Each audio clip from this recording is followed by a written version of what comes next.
The Blast from Our Past Network.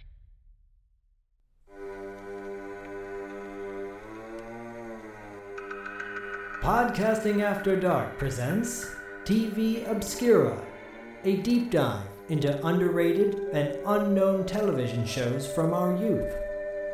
Cartoons, sitcoms, cop shows, and much more. Sit back and enjoy some nostalgic fun with TV Obscura.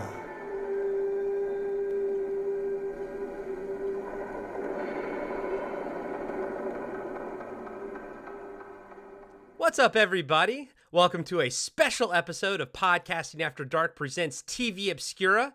I am 1/3 of the TV Obscura's team, Corey, aka Sleazy C.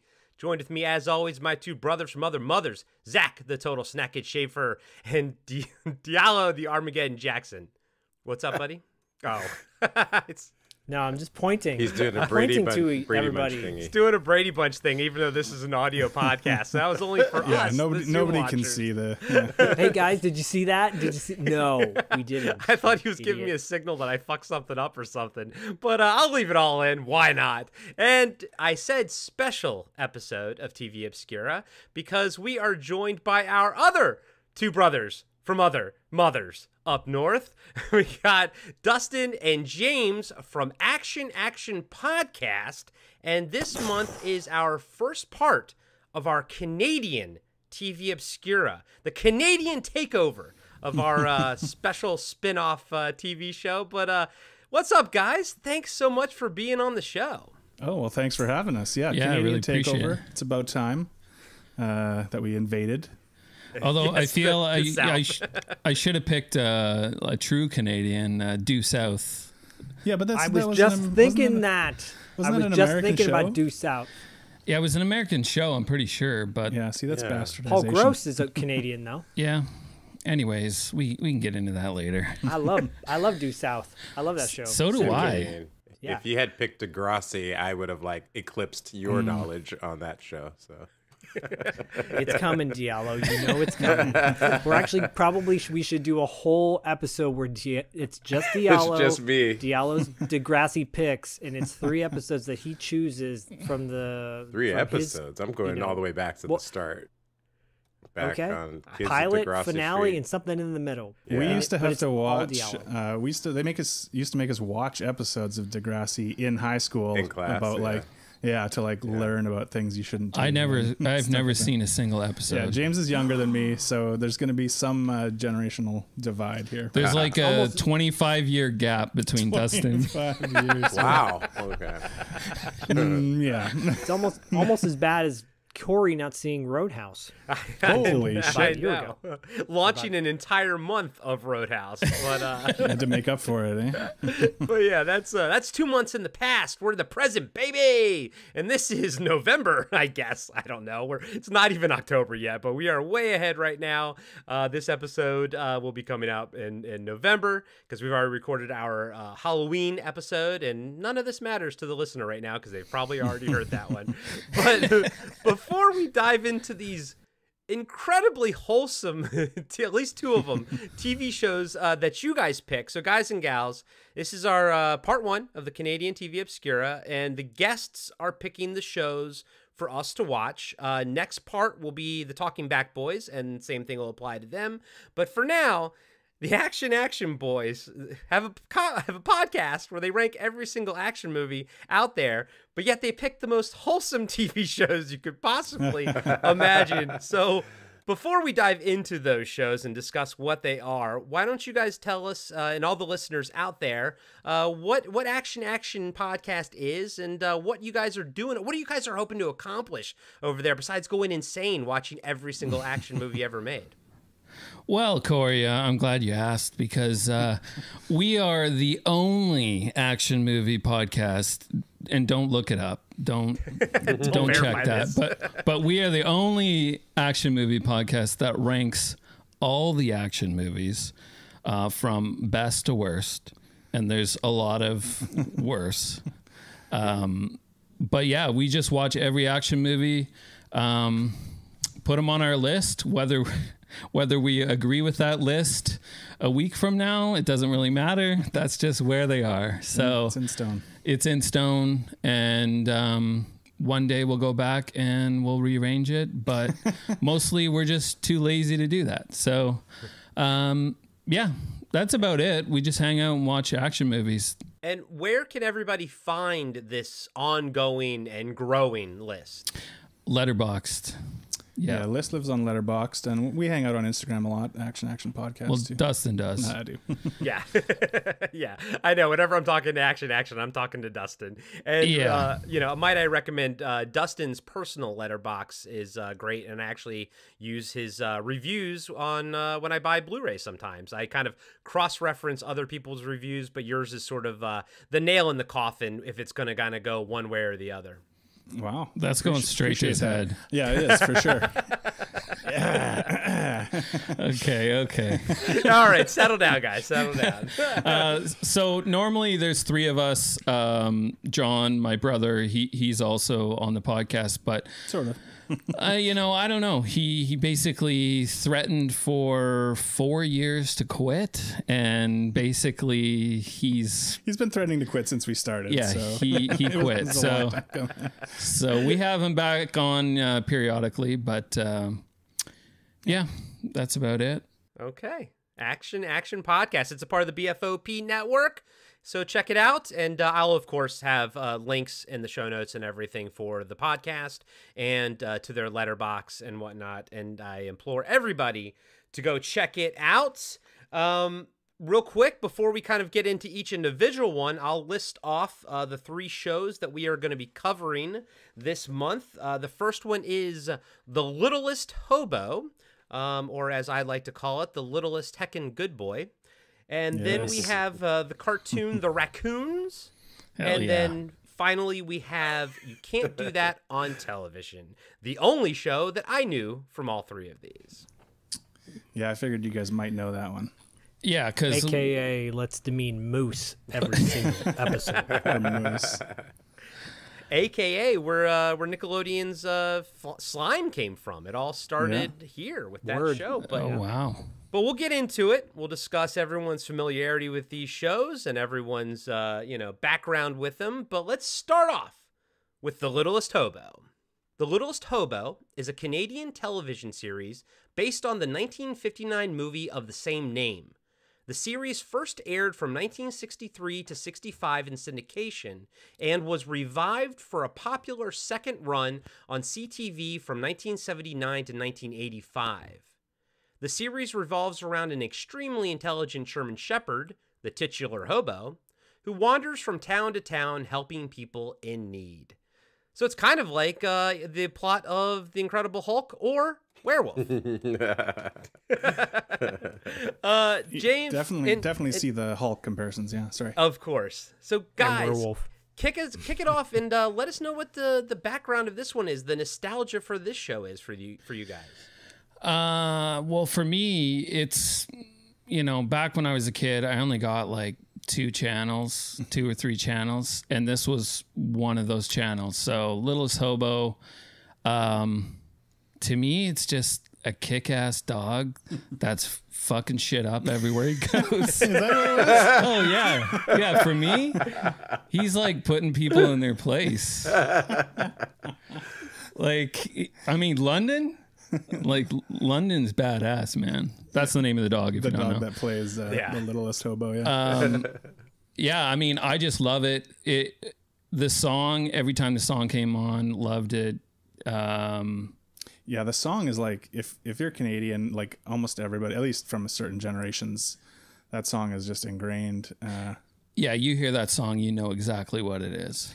The funny thing is, like, when you're a kid, you don't really realize that like this is a Canadian thing. So to us, it was just a TV show. It wasn't until later that I realized that this was a very specifically a Canadian thing. But that song, well. That song, hell yeah. Well, you guys specifically said, because we watched it from archive.org, and they don't have the theme song for it. That probably what it's keeps it from getting taken down and whatnot. But you all specifically sent us the YouTube intro, and yeah, that was a banger. Diallo, what'd you think of that theme song, man? Dude, I had never heard of this show ever in my life. Like, it was brand new to me, and then I sat down to watch it, and I felt like I had seen this show a billion times before. It was the strangest feeling. And it had like this sense of nostalgia, even though I didn't know what it was. But I think it's because like the music, and it was like all in this era of like kid shows that I used to watch at the same time. So the total vibe was there. So that music was just like, it reminded me of like Grizzly Adams. I don't know if you remember that, the theme music for that. And yeah, there's a bunch of other shows. So I was in it. I was like, yeah, if I was a kid, today I would keep watching more episodes of The Littlest Hobo. And it should be noted that we all watched the second run, the 1979 to 1985 run, not the earlier one. Now, that's right. Did you guys grow up even with the earlier one, or was this the second run, was this the one that was solidified for you all? I think the second run. Yeah, I didn't even know until last night when I was watching it, and I was, reading about it, and I was like, oh, there was an older version of the show. I didn't know that, actually. So yeah, it was definitely that like late 70s through the 80s that I grew up with. And had you seen the movie either? The 1963, I think it was, or something? No, 1959. Shit. Okay. Yeah, that's old. Yeah, no, I didn't know that there was the movie or anything. I think, like I said, like all the people roughly within our age group, like I don't even know. Like if I'm gonna have to start asking people if they knew there was earlier Littlest Hobo stuff. I'm sure like my parents probably knew about it, but yeah, I don't remember anyone mentioning it either. Like when I was a kid watching, the popular run of it. I wonder how popular those early seasons were. Well, I know at like work, there's somebody that they're like 8 years younger than me, and they never heard of the Littlest Hobo. Makes sense. I know, but like, come on, 8 years? Come on. Like, that's ridiculous. Pack your bags. Yeah, what kind of Canadian are you? Get out of here. Take off, you hoser. Yeah. Zach, what were your thoughts, buddy? I mean, that theme song is a banger. It reminded me of Grizzly Adams for sure, Diallo, but a little bit of Everybody's Talking by Nielsen, like that kind of singing songwriter, where I'll always be. Forget the rest of the lyrics. When you guys first said this to me, I'm like, Littlest Hobo, is this like totally un-PC nowadays? Is it going to be like a little like Billy Barty? He's like, hey, I came to save the day. But it wasn't. I was like, oh, right, just from town to town. People want to always put him in their carnivals. And he's like, I'm better than that. And then I realized it's a dog, and I'm like, okay, I love dogs in TV series or movies. Corey and I are always talking about the movie Bad Moon, how that werewolf movie is going to be is so badass because it's got a dog as like the main actor in the film. And the episode I watched, he was called, his name was Smoke. And I'm wondering, we can get into a deeper discussion about it, but I was like, ooh, Smoke's a cool name. And it was such a fun, interesting series that should be rebooted now, and teaching kids about animals and the wildcat or bobcat that was in this episode. I'm like, holy crap, that's like a real wild animal in a bear trap. What's going on here? It's amazing. Yeah, that's a real toddler eating raw meat. It's a real toddler. I'm okay with that. I'm totally okay with an idiot child getting poisoned. I'm okay with that. I'm not okay with animals getting hurt. I think we can all agree with. Yes, we'd rather. Sure. Well, I would not rather see a child get hurt. I'm just saying I have less of a problem. It has to be one or the other, Zach. It has to be one or the other, and I'm going with the animals. I go with animals every time, except for myself. That kid did have it. Now, did we all watch the same episode? I watched Smoke as well. That's season 1, episode 1. Diallo, you watched that one too? Yeah, I watched that one. Yeah, I watched that too. Okay, I watched a different one. They're all the same, basically. They're all the same, basically. I figured the plot it's like points the are all A-Team, the same. right? Like, yeah. yeah, so I watched one called Sail Away. Oh, okay. So yeah, we can get into some details. So yeah, I mean, so basically at the beginning of every episode, it's like, you know, the dog comes into a situation, helps somebody, then the person that they're helping at the end is like, hey, you can stay with me, and it's like, oh, that dog's like, fuck off. there he goes. He's got more important things to do, kind of thing. Dog with no name. So, yeah, exactly. Yeah, he's like, he's. It's not that he doesn't like the people that he helps. It's just that he has a higher calling. He can't stay and be someone's dog. He has to go and save others. Yeah, well, the road's calling his name. Yeah. He's a nomad. Where I'll always be. Yeah. Terry Bush, by the way. That's Terry Bush. I'm sure that's a famous singer-songwriter, possibly in Canada. So shout out to Terry Bush. Sure. I do, like, I love the concept, and I've never seen a show where the main animal travels around. Yeah, like the Incredible Hulk and Werewolf, and I'm sure there's other shows that follow that same formula, but it's really brilliant, and it gives you an opportunity to see, like, surprise guest appearances through every episode. Like, I was looking through the actors that are listed. It's everybody from Jeff Wincott, who you guys know, Action, you guys know as being a staple of like 90s martial art movies. Chris Makepeace from Vamp, and My Bodyguard. I know Diallo. I know you love My Bodyguard, of that movie, or Meatballs, right? With yeah, that was the actress from the Smoke episode. I think was in Meatballs, I believe. The doctor. Oh, lady. really? Yeah. Because okay, cool. Yeah, I mean, Chris Makepeace, like, who's such a cool, like, young kid in all these kid movies. Matt Craven, who's a cool actor. He was in a movie called K2, which is, I'm sure if you guys have not seen that yet, add that to your list of action movies to see, with Michael Biehn. But anyways, I just think it's badass that it gives, like, different guest stars throughout, and then you're like, I want to see that guy again, and you never see him again. Yeah. Yeah. He's not coming back. I have a quick question. The YouTube intro, outro that we watched with the theme music, the title of whatever episode for that one was Mail Order Bride. Wow. What's wrong with that? That's how we do it. Is that a Canadian thing? Yes. Oh, yeah. Well, in the first episode, we had actually quite a bit of action. We had, we had this one part where he was saving the Cubs. By he, I mean Smoke, a.k.a. London, a.k.a. the littlest heckin' good boy. And, like, he kind of just gets out of there as a piece of fiery wood, like, falls right behind him. And I was like, Jesus, like, there was, like, no room for error with that, like, mini stunt right there. Then you had, like, an action scene where the guy was fighting the store owner, and then you got the freaking dog parachuting out of an airplane. I'm like, this is like 24 minutes, and there's so much stuff happening. It's action-packed.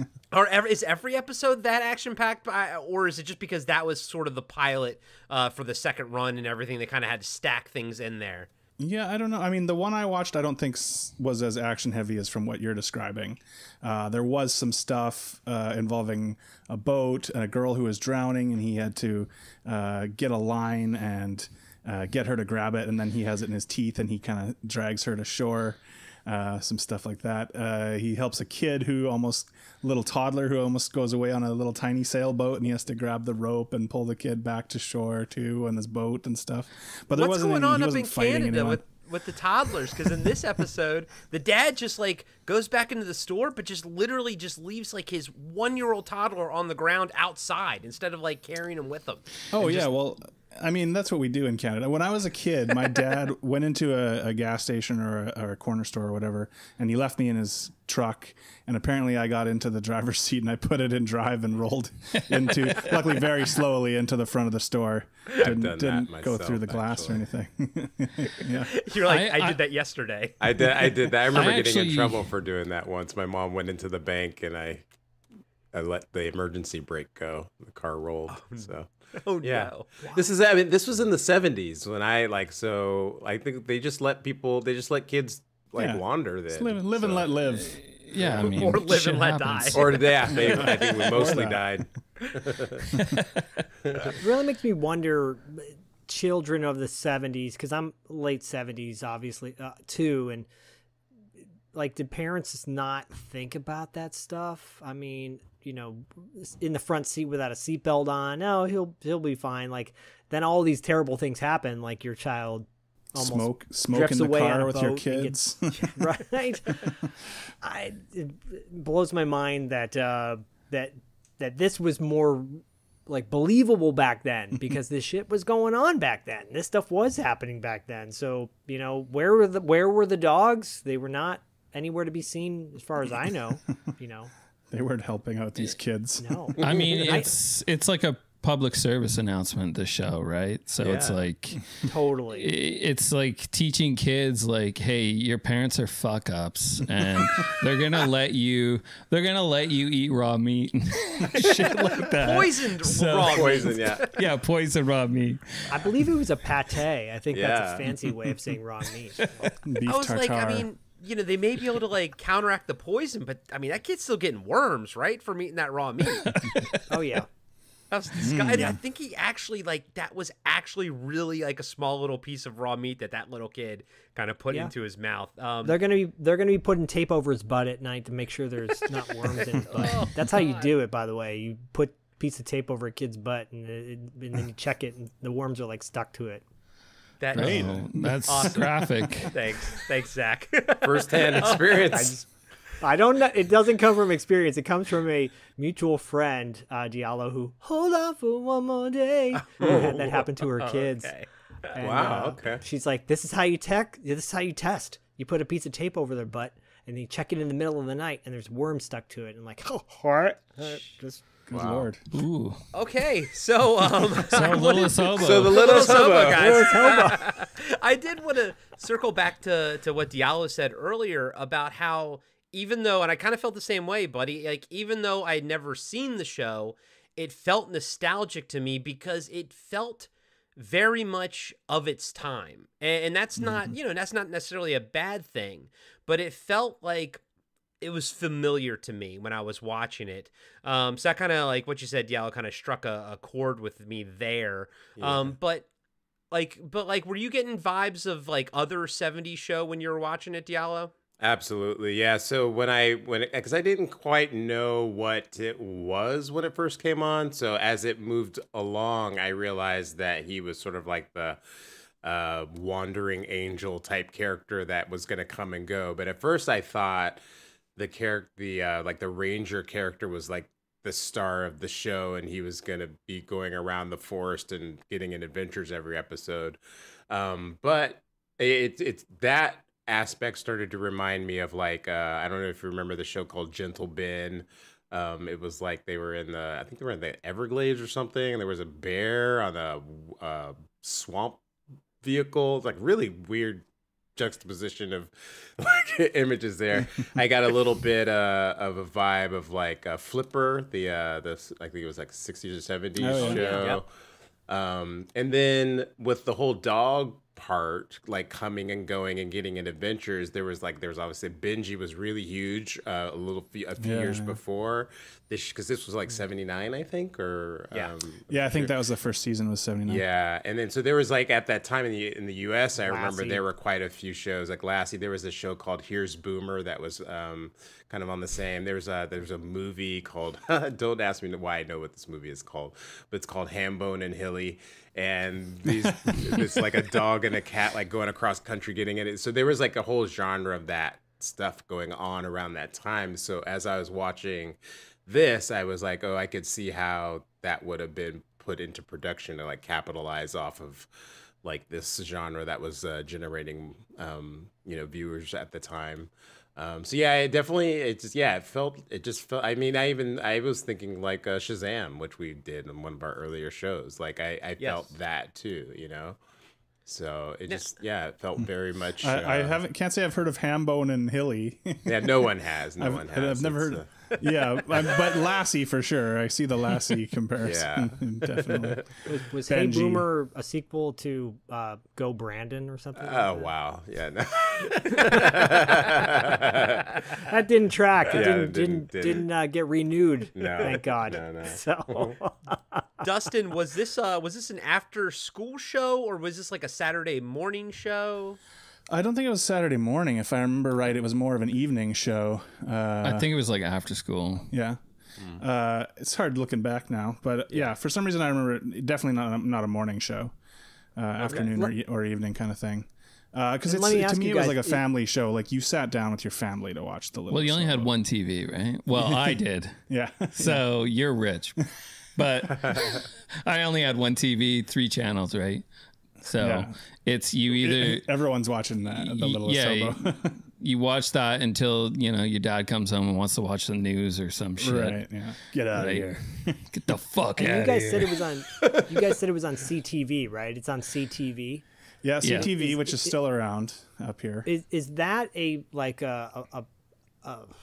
don't know, like a cable channel, or do you have a brief history of CTV? Well, I can't give you a whole rundown of CTV, except that it's been around for a long time. We have a couple channels like that, CBC being the other big one.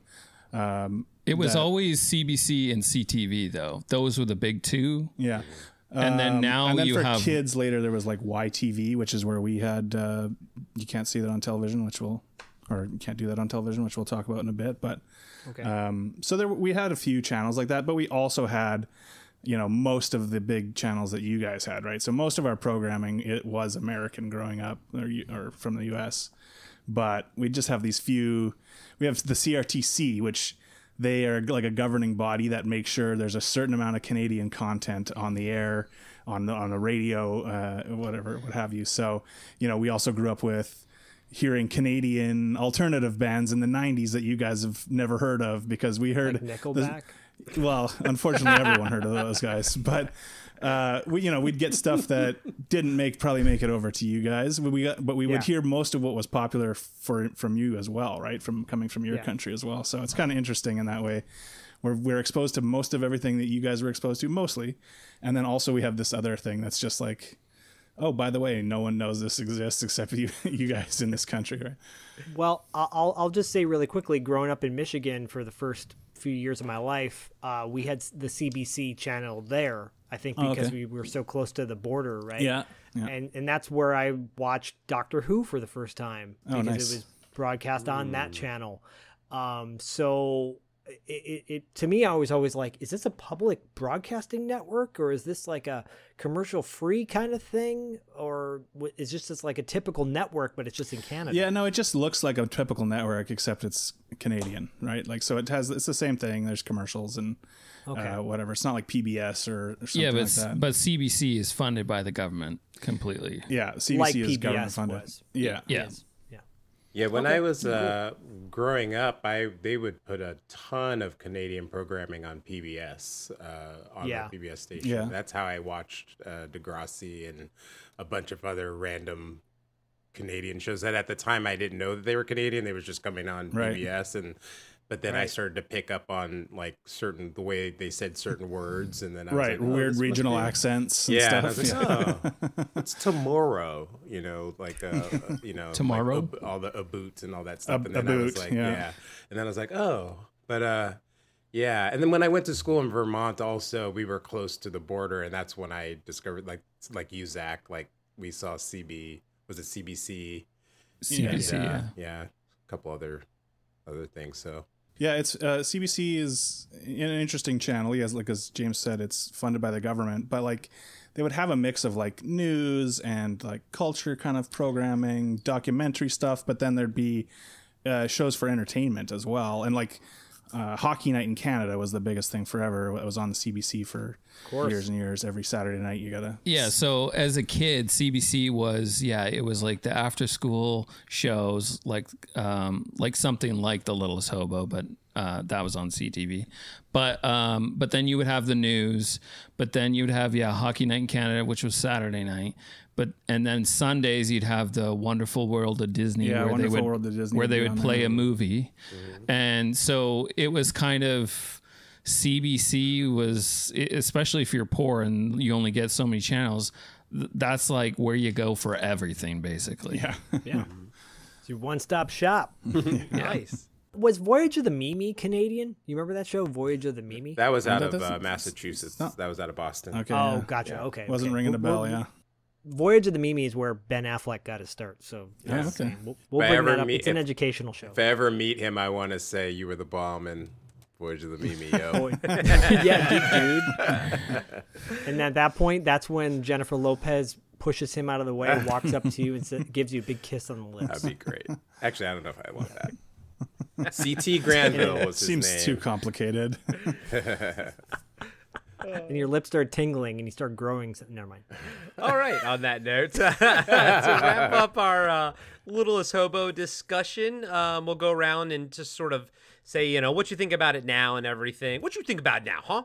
That should be the segment. What you think about it now? I'll go first, having no nostalgia, whatsoever. Great. That's gold. You got to trademark it. I may have to. I enjoyed it. I thought it was cute. I also felt, nostalgia for that late 70s vibe and aesthetic, and just the way it was shot and sort of the acting in it and everything, and how quickly it gets to the point and sort of gets past things. But the little dog was great. London, he was great. They he seemed like he was very, and I don't mean the character, I mean like the dog actor was very capable. Like they actually could utilize him a lot, but then there were sort of some chunks of time where it didn't really focus on him, and it was sort of focusing on the the human character. And I thought it was a good balance. And then I liked at the end where he just walks away while the guy's talking, and the guy's like, right, Smoke?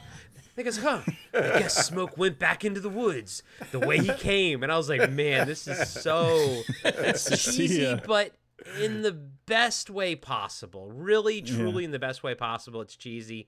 I loved it. I love the theme song. The theme song was great, and I could see myself watching it as a kid. I would have very much enjoyed this one. Diallo, final thoughts? Yeah, I think I said everything that I thought. I thought it was great. I would watch. I literally was into it. I would watch it again. If I was younger, I probably would watch it continuously. There was something about it that just kind of hits, And again, it reminded me of a bunch of different things, but it was still pretty cool, and I want that dog. Who doesn't, man? That dog was great. Zach, no nostalgia whatsoever. What you think about it now? Well, I love it. I'm looking up the actor's name who was in that episode. I love this show. I would happily watch it again. I would want to look up an episode that features Chris Makepeace or Rob Garrison, who was he was the put him in a body bag in the Cobra Kai. This show is it brings back those vibes of let's watch a wholesome show as a family where everyone can enjoy it. It's not just for the kids, but it's for everybody. There's something for everyone to enjoy. I give it a solid thumbs up. Did Bodie happen to watch any of these with you? No, but I told him about the concept and he thought it was cool because we have a dog. We got a dog about a year ago, and she's obviously a huge part of our family now, and he's a total dog lover, and the dog was badass. Yeah. No relation to Paul London on Territory Marks, which is on check out Territory Marks if you like 80s pro wrestling. There you go. Good Cheap plug. Thanks, Zach. Yeah, but anyways, that was super awkward. It's all about awkwardness on this episode for me. All about Ray Monty Markham was the guy who starred as Ray Caldwell in this episode, and he's notable because he's been in he was on Diallo, you'll probably know this. He was the captain on Baywatch. He was like one of the main dudes on Baywatch for the first 3 seasons of the show, 89 through 92. I looked him up and I saw that he was on Baywatch, but I didn't recall like who he played. So he was a big part of the first early season when they wanted to take themselves more seriously. That first season they were on, it was on NBC, and then they got canceled, and then they Yeah, and then it became syndicated after that. Yeah. But he was a big part of that was a serious show at one point. Yeah. Say that again? Baywatch was a serious show at one point? Yeah, the first season was right? Yeah. Yeah, you really... Honestly, never saw an episode of Baywatch. Oh, dude, Dustin, you gotta at least watch a couple episodes of the first season because it was... I'll get sucked in. Yeah, it was like to that Alexandra the complicated Paul. Story and the acting, dude. It's not about the TNA at all. Listen, no, it got canceled for a reason. It did, but Diallo, those first couple episodes were like, whoa, this has got something going on. This is kind of cool. Yeah, it got canceled, and then they were like, "Oh, bikinis," and let's shift the focus here, guys. Campy stuff, and then it blew up. But yeah, Zach, Zach, I watched Baywatch for the articles. Right. I looked up the actor because his voice was very familiar, and I felt like he was in like a lot of cartoons or something that I might have played, or like video games or something. Very familiar. Yeah, Monty Markham. He did Starfield, which is a brand new video game. Yeah, he did a voice in that. I saw that. So he's still working. Yeah. He's still working. He's been in 145 various projects from television, video games, and movies. So he's just one of those like recognizable cadence, style. Reminds me a little bit of Richard Crenna from the Rambo series. Just a little vibe like that. That kind of like, I'm taken seriously simply because of the way I talk. Yeah, and that's it. Nothing else. But there's a love interest in this too, and it packed a lot in for 24 minutes. Yeah, I'll just finally say what they did in 24 minutes. It takes 3 seasons for some shows to do. Yeah, and that includes parachuting a dog out of an airplane. Wow, I wish I had watched that one. I mean, mine was decent. Dustin's got FOMO right now. He's like, God damn it. I'm going to go watch it later. Yeah. Well, you guys do have the nostalgia for this, so how does it hold up now watching it in 2023? James, go ahead. It still holds up. I mean... Yeah, to me, it's fantastic. I loved it when I was a kid. I love it now with the nostalgia and everything. But yeah, I mean, it's just, it's a good, wholesome show that it teaches, every episode teaches you like a different lesson. Like I said, like a public service announcement, like every episode is something. So in a way that it doesn't like necessarily hammer you over the head. Like it's not like at the end of an episode of He-Man or G.I. Joe where they're like, okay, now we have to tell you something serious. Yeah. Like this was actually baked into the story. Yeah, exactly. Yeah. I mean, I did kind of find at the end being like, how does this dog like put up with these people? Like in every single town that this dog goes to, there's like some idiot person. He's a heckin' good boy. But the theme in most of the shows have to do with kids, right? It's usually about saving a kid or helping a kid through a situation. In turn, the adults learn a lesson too, right? So... but yeah, I mean, I think it's amazing. It's like Canadian history. Yeah, pretty much. Yeah, I thought it held up really well too. I mean, I think it's because it's a dog, right? Like anyone can watch this and get some enjoyment out of it, I think. And what you were talking about, Corey, like the dog being so good and being utilized in different ways. If they made this show now, which they totally should make another, reboot or something, but they would use like 5 different dogs for different things. Like this dog would do this dog would be the one that sits for camera, whatever, and this dog could do it all. This was an amazing dog. So I really enjoyed watching again. And again, it's hard to separate the nostalgia from what it is for us because we grew up with it. But hear that tune, and Yeah. I'm in it. I'm ready. So, Well, I should have asked beforehand, was this a consensus, or did you guys all like pick a show like individually? Like, whose pick was this? this was James's pick. Yeah, Okay. this is my pick. We had raccoons was consensus, and then Okay. we each chose one show. Yeah. Gotcha. Okay, well, good job, James. I'd say The Littlest Hobo is timeless. Yeah, I agree. You know what else is timeless? Timeless is the raccoon theme song we're about to get to. Oh hell yeah. Oh, yeah. Good segue, my Darkness friend. falls, run with us. Oh my God, Lisa Lougheed. That's the singer, Lisa Lougheed. Huh. If you can look up the music video for it, it's on YouTube. I think the original video for it or whatever. So badass.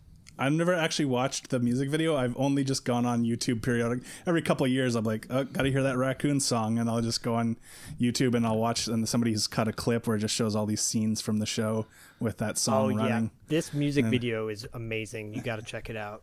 Well, before we get into that discussion, let me give a little background on the raccoons. Hey, everybody. Co-host Corey here. I just wanted to take a second and say thank you to all of our Patreon members who help support the show. Each month, they get access to The Carpenter Factor, Wrap Up After Dark, and all kinds of other fun exclusive content. You can sign up for our Patreon over at patreon.com/podcastingafterdark. Again, that's patreon.com/podcastingafterdark. Other ways you can help support the show and help us grow is leaving us a 5-star review on Apple Podcasts or Spotify.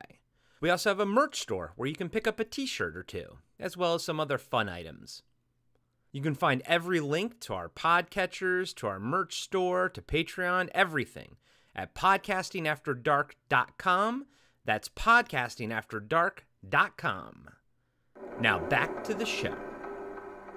The Raccoons is a Canadian animated series that ran on CBC from November 1985 to 1991 in Canada and on the Disney Channel in the US, with 3 preceding television specials in 1980 and 1 direct-to-video special in 1984. The series revolves around Bert Raccoon and his married roommates Ralph and Melissa Raccoon as they try to save their forest from being destroyed by a greedy industrialist aardvark by the name of Cyril Sneer. Now, I wrote that up before I watched the first episode, and he wasn't really destroying anything, and they didn't really save anything, and friendship was to be had. But before we get into all that, Dustin and James, what's the nostalgia on this one? This is another one like Littlest Hobo where I can't remember if this was a morning one either. I think it was also an afternoon, like you just said. I think it was on the Disney. I didn't realize this, but it was all part of this Disney block with Wonderful World of Disney and then Raccoons. And so I don't know if did you guys ever see the Raccoons at all? Yeah. On the Disney Never Channel? heard of it. Yeah. I watched it. Diallo was saying it yes. must have been the Disney Channel back in the day, but I definitely have seen it before. I have a little Okay, yeah. complicated history with it, but I'll talk about it Okay. a little later. All right. Oh boy. Whoa, we're gonna get a lot more controversial here than I thought. Yeah. Yeah. No. So this was like a not every day, but every week kind of show, I think, as I recall, and loved it. The song, it's got its own special intro and then an outro song, which is kind of different from a lot of 80s cartoons that I grew up with. It's got its own sort of bookends there. Both are pretty great. And yeah, just love these characters. I mean, it's very typical 80s cartoon in a lot of ways, although it did have more of a sort of environmental message to it than most. But it's another one where I didn't realize it was a Canadian thing growing up, but learned that afterwards. But what about for you, James? Yeah, I knew it was a Canadian thing, but yeah, it was one of those shows that was on, yeah, whether it was the morning or the afternoon. But yeah, I just loved watching it. Yeah, your description is kind of accurate. Cyril Sneer is like an industrialist, right? So he's always trying to make money and destroy everything. But somehow, Bert and his friends, including the sheepdog, which is my favorite. Schaefer. Spelled it wrong, but whatever. Always seem to save the day, right? So Spells it Schaefer the always Canadian is way. Yeah, it's the Canadian True. Schaefer. True. Just like Nickel Zach. Diallo, Schaefer's you got to way cool. regale us with your complicated history with this show. Yeah. So, like back in the early 80s, in the Saturday afternoons, there would be like random movies on, right? So there would be like every once in a while, there would be this cartoon with like these weird raccoons. And I didn't know until you just said right now that that the dude was an aardvark, that's what he was. Even as I was watching today, I was like, I don't know what you are. And Well, I didn't know what that girl was. Yeah, like just an aardvark human or something. That was gross. They're almost human. That was gross. the one that I saw, I feel like it had something to do with space or something too. Like I can't remember. It was like a UFO involved. So anyways, I kind of like, I had this vague memory of it. And every once in a while I would talk with friends about it as we got older. And we were like, yeah, there's that one raccoon thing. And then it wasn't until like the mid 90s or late 90s when I realized it was like a cartoon from Canada. And so that's what so my... did they air like one of the specials or something? Like one of the direct to video specials? Yeah, it was, so when you were talking about it just now, you said there was like a movie in 1980, right? So that's the one that I think that they had on. It was like, it would have been like 80, 81, 82, 83 when it was on TV when I would have seen it. So yeah, it would just randomly be on in some Saturday afternoons, and I never really understood what was going on because you would never see like you would What is never this madness? Yeah, you would never see it any other time. Like it wasn't on Saturday or Saturday mornings. It wasn't on weekday afternoons with other cartoons. It just like this cartoon with these weird raccoons would appear with the hockey jersey guy. What is Dave or whatever his name is? And then he Dave, whatever his name is, and then like whatever his generic human name is. And then it would just go off into the ether and like. And it was always like a fever dream for me. I was like, what? Like, did I dream this? And as I actually watched the episode today, I was kind of like, no, this show's pretty confusing even now. So maybe I just didn't understand what was going on. Zach, you have nostalgia with this. I'm the only one who doesn't here, so I'll go last. So yeah, I think. Correct me if I'm wrong, but I'm pretty sure there was a channel in the Bay Area called TV 26, and they would show more obscure stuff throughout the day or the morning and then the afternoon. So they'd show like Macross, Robotech, and I feel like I might have saw raccoons on that channel. Also, and this could be where I saw it, Disney was doing this weird thing during the day where they would give you a preview of, because Disney used to be like a subscription only channel for a while on cable, and they would do like a preview day on TV 44 or channel 20, TV 44 or channel 2, and in the Bay Area, and they would show you a block of cartoons from their lineup. They'd show like DuckTales, and I feel like raccoons might have been sandwiched somewhere in there at one point. I do remember seeing it a few times back in the day.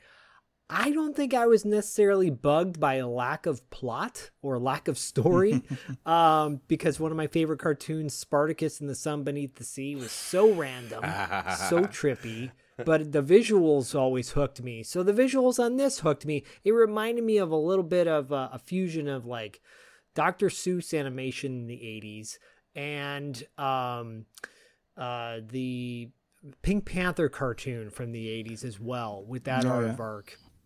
Just because he's pink? Yeah, pretty much. Yeah. He's like naked flesh color. And it was really wow, gross. The way your like, voice went down like 5 octaves. Very sultry. Naked flesh. The Pink Shoe Diaries. It was weird. Yeah, where's David Duchovny? Right here. Oh, shit. Okay. Yeah, it was just weird. You know, it's one of those shows that the plot is all over the place. Like they were throwing a birthday party for the main villain at one point in the first episode, and like, okay, that's cool that that's so nice of them, but he's still a bad guy, whatever. I didn't, It's but I the don't Canadian mind that. way. We're just Yeah, nice. it's the Canadian way, eh? I didn't mind that stuff though, and I still don't mind it. It's a silly show. It's a show geared for a very young audience with a strong positive message. And at the end of the day, I mean, the fact that it's got a killer end credit song, "Run With Us" or "Run With Me" or whatever it's called, it's such a fun song. Sometimes the worst movies can have a warm place in my heart because of the soundtrack. I'm not saying this is the worst cartoon. I'm just saying it has a warm place in my heart because of that song. All I'm saying is it's got a warm place in my heart because of that song. That's it. Zach, is that because I think we all watched the same episode, the first one, the birthday party one. No, once again, I watched a different one. God damn it, Dustin. Dustin, what the? I gotta be different. What am I saying? But Zach, was the end song the same one that they played kind of halfway through the episode? Yeah, montage. Yeah, same. That's the same song. Yeah. Same song. Okay. Which I don't have a problem with if the song is good. They If did it's that that good, in they do that occasionally in 80s movies. They'll play the song again in the credits. I think Last Dragon did that. I don't have a problem with it if the song is good. I don't. Yeah, no, I mean, my note, for that episode, first episode, season 1, like I perked up. I popped hard when that song came on. I was like, well, this is remarkably good. I'm like, what am I watching here? It's a good song. Yeah. And then I think you might have answered my question because I remember growing up, my mom didn't have cable, but my grandparents did. And having a typical 80s latchkey kid, childhood, I'd spend a lot of time with my grandpa because my mom, single mom, she'd still have a life and do stuff or work, And I remember watching, you can't do that on television, so I have a lot to say about that, because I guess Nickelodeon was on basic cable, but I remember never watching Disney Channel because that was, you had to pay for that, right? You had to pay extra for that. It was like $5 more or something, but still you had to pay extra for it. That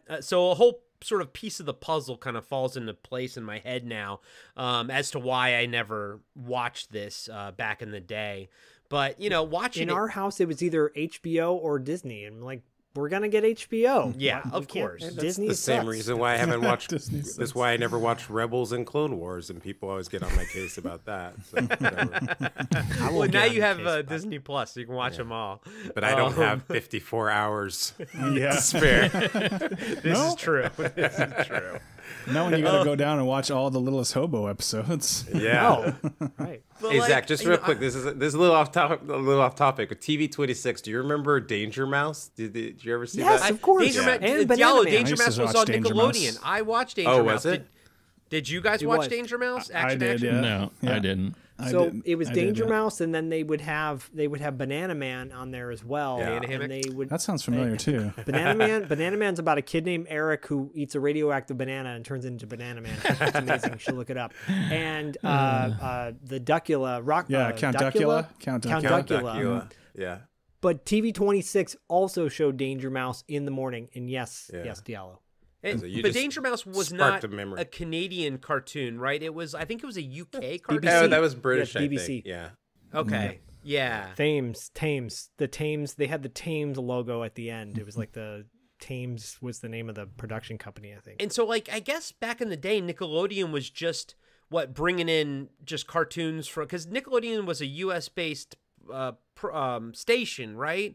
And so they brought in You Can't Do That on Television, Danger Mouse. It was kind of like early days. It was just a hodgepodge. Yeah, I think they of were different... I think they were probably just looking for content when they were Right. starting out, right? So they were licensing stuff from other places. Yeah, because they brought in Spartacus, and Spartacus was a French show that they Okay. dubbed in English when Nickelodeon brought it over. Okay. And they also had, TV 26 had Ulysses 31, Yeah. but Nickelodeon had The Lost Cities of Gold, I believe.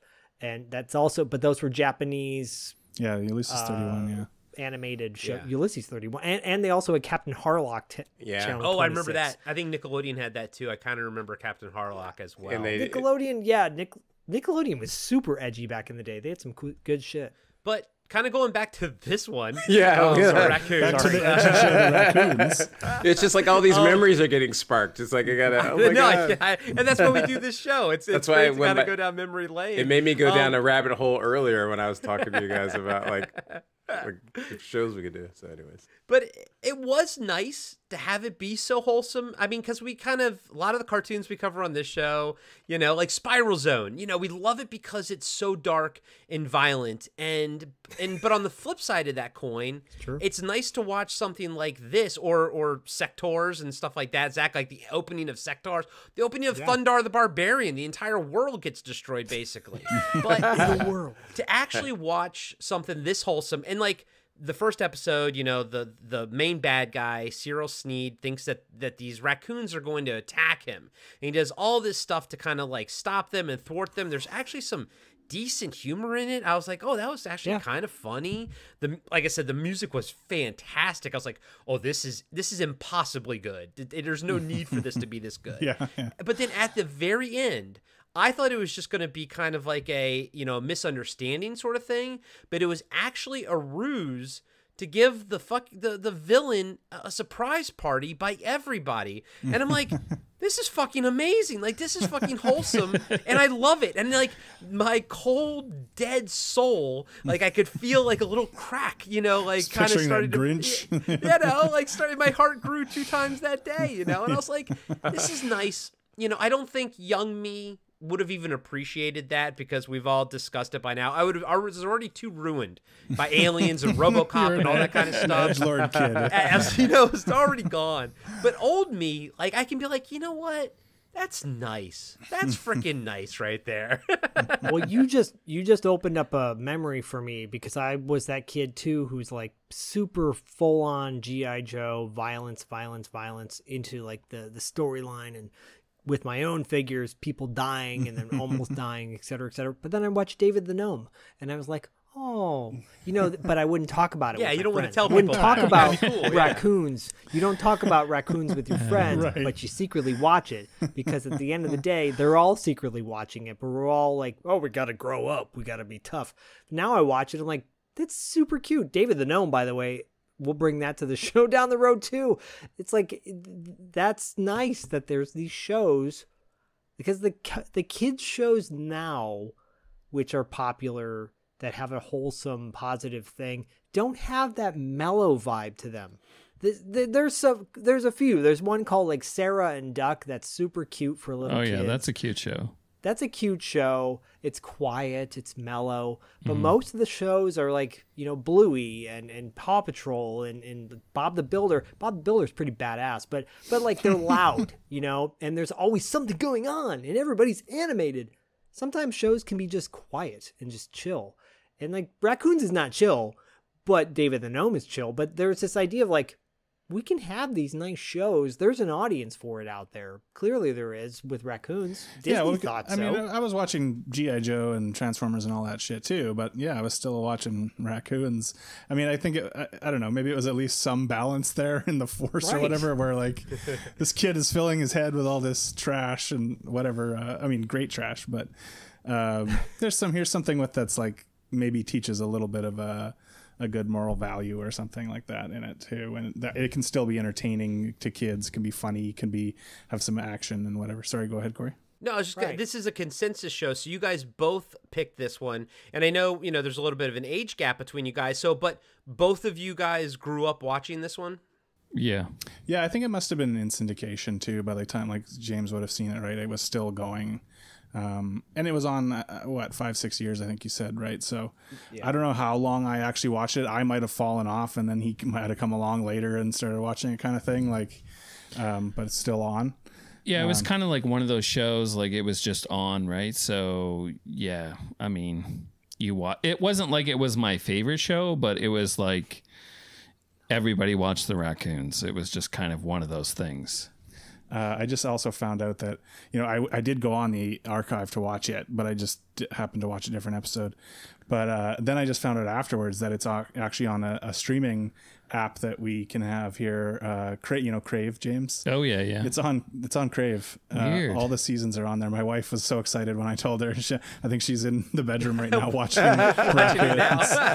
So, yeah. I honestly it's kind of weird to me that you guys have a memory of it, because I just feel like it's Canadian and nobody really talks about it. Like, you're probably more likely to talk to somebody about The Littlest Hobo than you are to. I mean, the Raccoons, it's like, yeah, of course, everybody watched that. Like, you don't even really talk about it. It's like, yeah, okay, you're pointing out the obvious. Yeah. So, well, I think here in the States, it was just not. It was more obscure, clearly. Yeah, but then shows that were more wholesome in that way were not as popular still. Like the Get Along Gang. Not too many people. That talk was another about thing I Get thought Along. of while I was watching this. Which great theme song, by the way. Great theme song. But I think they talk about Smurfs, and that's about it. Yeah, okay, Smurfs. That's a good. That's a good. Then example. you go, but there's also Snorks, and there's also there you can kind of go down the road of these wholesome. I was a bigger Snorks kid than a Smurfs kid. Snorks. Definitely. But then Smurfs was like religion for people. Yeah. If everybody was in Smurfs was back global, like kind of. So. Their goddamn communist message those that they tried to commies. James, you have a kid, right? Yeah, I got 2 kids. Would you show them the Raccoons, or have you shown them the Raccoons? I haven't or are they shown too them. far gone at this point? Yeah, well, here's the thing. Like, I try to show them like movies from my childhood, like cartoons and stuff. And I kid you not, my oldest daughter said the last time I tried to show her one, she's like, "Is this one of those flat movies?"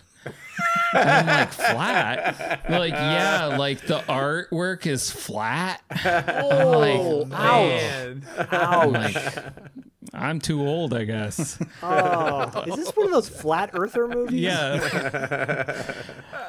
So Oh, I've learned that, like, if I want them to watch something, I just have to, while they're playing Roblox or Minecraft or something, I have to just put it on, and then I'll catch them watching, and then eventually they'll come over and they'll watch it. So that's kind of how I got them to watch, like, The Goonies and Hook and stuff like that. So It's a you trick. just tell them, you're like, guys, this is where it started. If it wasn't for these shows, we wouldn't have your Roblox and your Minecraft and your Skibbity Dee or whatever. I know, but they don't care. Oh, when you put it that I way, we know, should never have had those shows.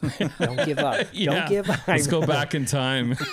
But James, is that when you Don't give discovered that, oh wait, I need to show them Peter Pan first because Oh, they yeah. have no point of reference on this? Well, that's the funny thing, right? Like, because You were watching Hook with them, and they yeah, didn't know who the I characters watched were. Hook, and they had no frame of reference of Like, what the hell fuck was is going this? on, right? And I'm like, oh, okay, so he's Peter Pan, and they're like, Peter Pan?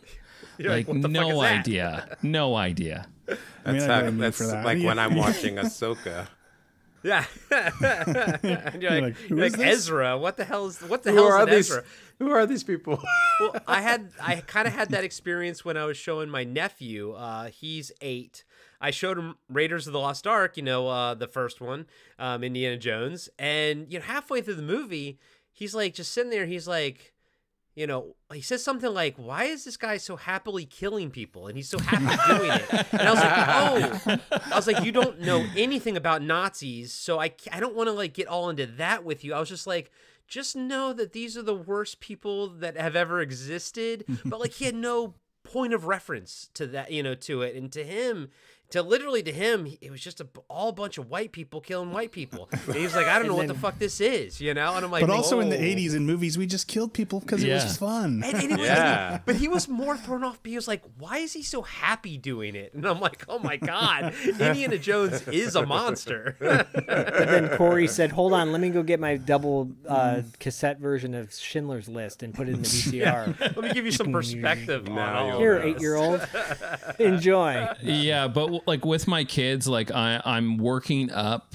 hopefully to the point where I can show them like The Great Mouse Detective, which is like a dark movie where, you know, they straight up kill a mouse in that Radigan. So, Oh yeah. I mean, I think that movie's awesome, but Secret of NIMH. Who Framed Secret Roger Nim or Rabbit? Watership Yeah. Down. yeah. I mean, don't all the Watership Down. don't Isn't all that those, was the animated one, right? With the It is, yeah. but that is Yeah. so dark. Yeah. That one is dark. And of course, the end game is always heavy metal. That's where you're trying to get to eventually. Corey's like, when are you gonna show him Fritz the Fritz cat? the cat, yeah. and don't all the Disney movies kill their villains in the end of the movies, anyways? Though, like Always, yeah, always. It's not that big of a shock. I mean, And Diallo, Bodhi, like he's like, Disney kills. They kill someone off in every single movie. every Either single a movie. mom or a dad, and then the villain. yeah, yeah.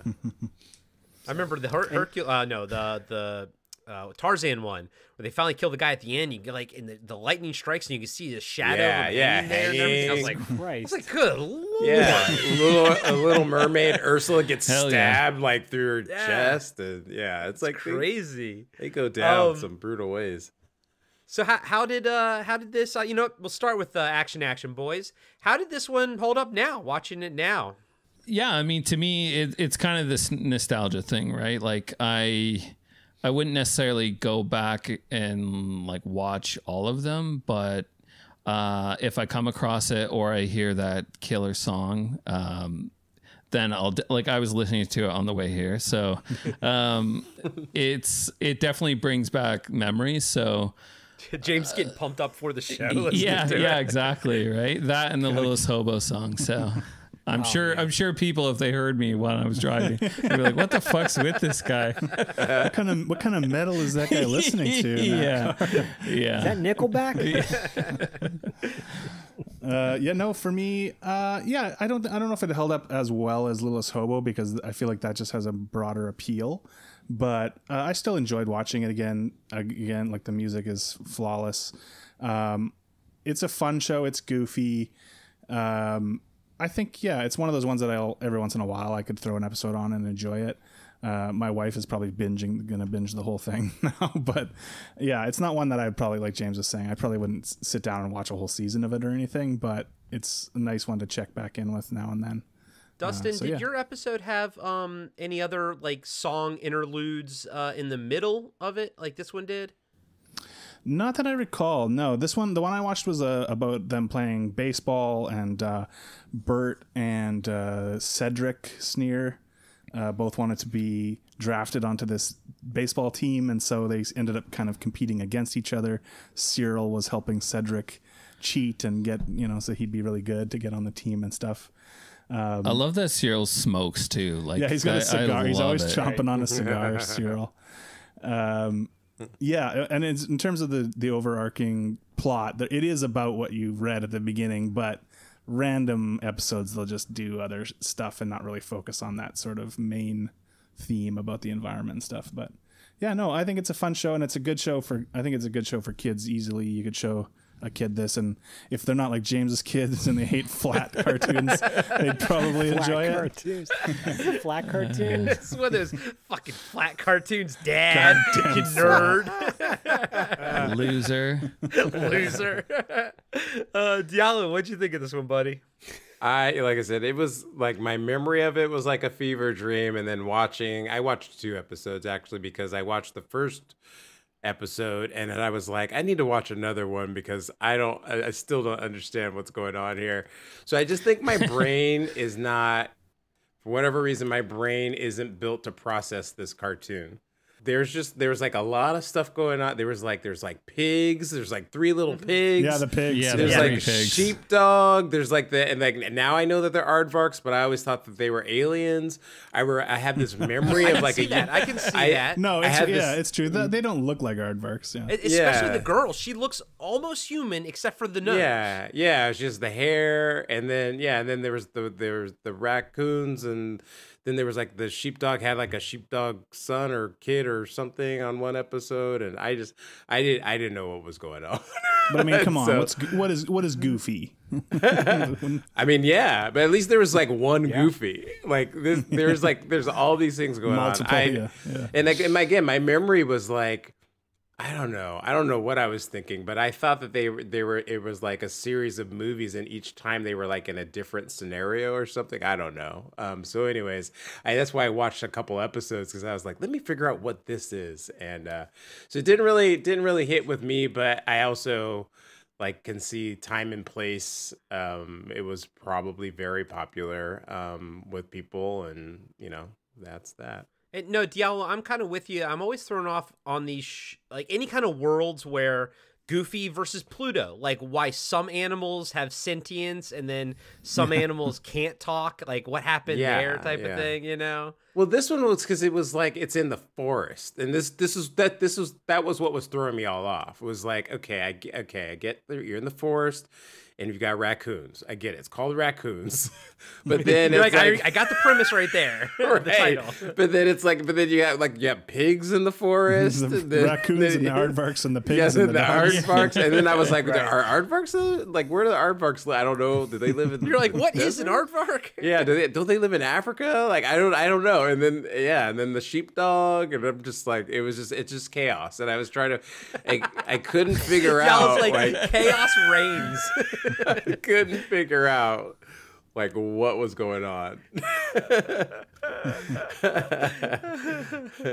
Oh, Zach, buddy, what'd you think of that? I mean, the theme song alone does me in, but the animation is that wonky. Flat it's animation. silly. Yeah.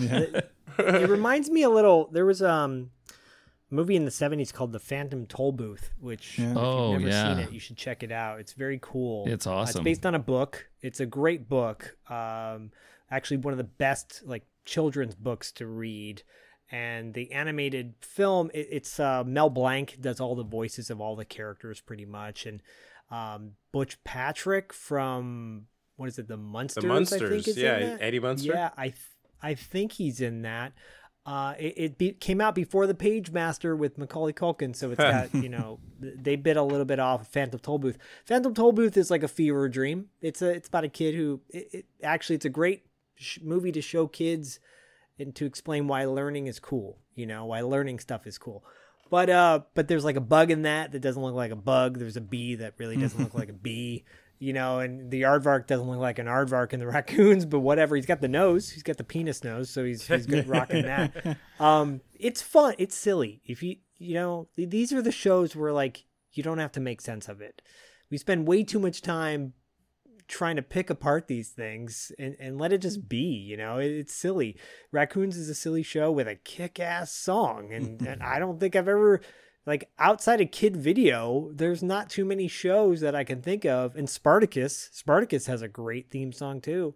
That gets a win for me in my book. Yeah. Will I watch it more than once? No, but will I watch the theme song or listen to that? Yes, multiple times. It's like the Boogie Nights. It's like it's a real song, Jack. Like it's a real. It's a real song. we gotta take these songs and look. It's an MP. Not a YP. Well, no, so it's a YP, not an MP. Like Littlest Hobo, it was a great song, but it was a very much a theme song. It set it up, that kind of thing. Yeah. Whereas this was like again a song. I was this is a pop song. And I was like, this is, and on top of it, it's really damn good too. I was like, wow. So Dustin, I'm glad that you on the thread you reiterated, make sure you listen to the outro theme song and everything because it was worth it. Yeah, I can't believe I didn't think of that. I'm just thinking of like, oh yeah, it's the raccoons. You watch the raccoons, you're gonna have that raccoon experience. Well, oh no, wait a second. I got to tell these guys like you need to make sure you listen to the song because it's at the end of the show rather than at the beginning. So, speaking of songs or openings. Dude. You can't do that on television. Dude, speaking of me sitting there and getting just blasted with nostalgia in my face because I can see it. It's still on your face. It's all over my face. Was it all green? I grew up. Was it green? I grew up on this shit. I don't know. So, let's get into you can't do that on television.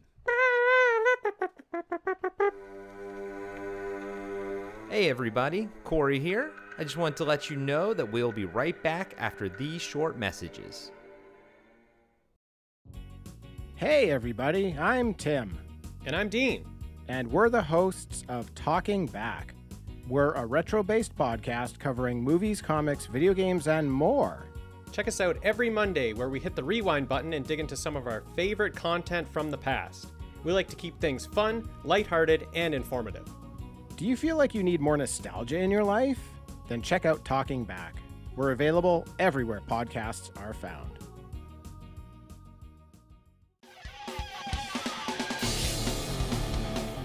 Have you been wondering where's the beef? Well, on our podcast, Throwback Trivia Takedown, you might just find that out, as well as some other things about the 70s, 80s, and 90s.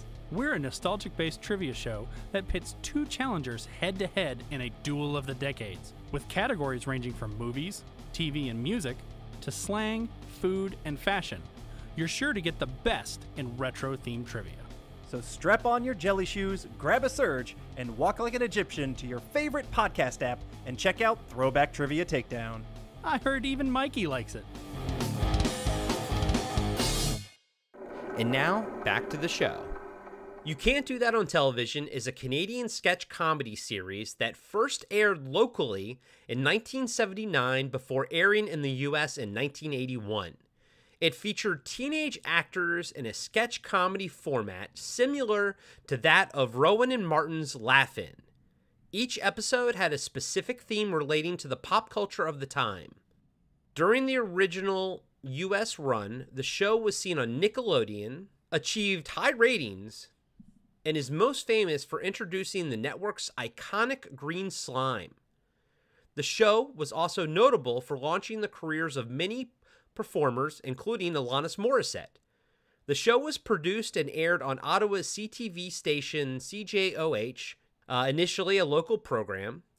From the third season on, it was marketed specifically for a North American wide audience.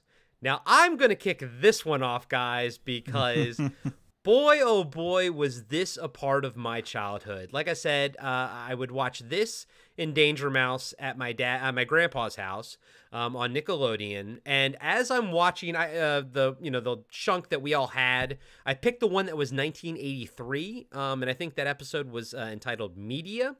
But as I'm watching it, I am just sitting there getting flooded by memories that I hadn't, thought of in almost 40 years, between the locker room bit and the barf, the cook and the captain who's always putting the kid in front of the firing squad, but then the kid always talks the captain into getting shot. I mean, all of it. I remember all of it. The main girl, Moose and whatnot. Holy effing shit. Did I watch You Can't Do That on Television so much as a kid. But action boys, James and Dustin. Who brought this one, by the way, to the table? This one was mine. Okay. This will be interesting to talk about because James had never seen this show. Oh, okay. Before we. Wow. I never even heard of it. Never heard of it. And James is like, and I'm dumber now for having seen it. Yeah, definitely. This was. The funny thing is, okay, so it was a Canadian show. Like you said, Nickelodeon picked it up. I don't think we actually got it wide, though, in Canada until after it was on Nickelodeon. And then it came to us on YTV, which was a channel we had. Nickelodeon wasn't available in Canada until, I don't know, probably I was late teens or something like that, early 20s. It wasn't something you could get here. So, yeah, the funny thing is, even though it was a Canadian show, I probably didn't even see it until after you, Corey.